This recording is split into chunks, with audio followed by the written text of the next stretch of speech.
Okay, so with this question, we have to be very clever how we work out the volume of the overall shape, okay?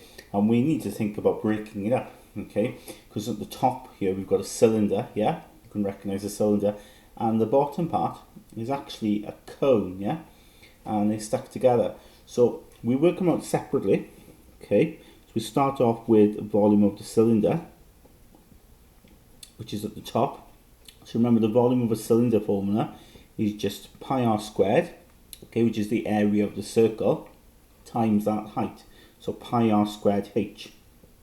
So 3.14 times the radius, okay, which is 3, so obviously radius squared then, so 3 squared, times then the height of that cylinder, which is 12. So my calculator, I'm going to type that in, 3.14 times 3 squared times 12, all in one go, and I get 339.12. Okay, so we leave that answer for a minute. Now we focus on the cone. So with the cone, remember, essentially it's using the cylinder formula, isn't it? But it's a third of it, okay? So 1/3 of pi r squared h, okay? So we've got 1/3 times 3.14, okay, for pi, and then the radius squared. Now, they don't sort of tell you what the radius is here. It's not obvious in the diagram, but maybe it is. Maybe you can see it's obvious, and it doesn't hurt to actually put that in there. Okay, the radius. You can see then it's obviously the same as the radius of the cylinder, yeah? Okay, so it's going to be 3 for the radius.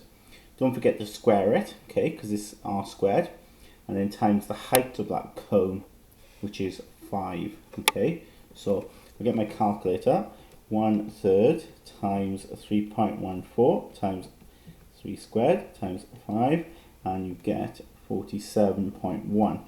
So what do you think we've got to do then to get the volume of the overall shape? Okay, well, probably see it, can't you? Probably see exactly what we need to do. So the total volume is just the combination, okay?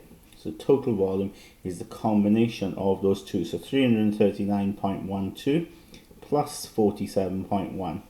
Okay, so if I do that here, so plus 339.12, and I get out 386.22 centimeter cubed. So that's what you need to do in situations like that, right? You need to break it down and look at shapes that you don't normally recognize, such as a cylinder and a cone.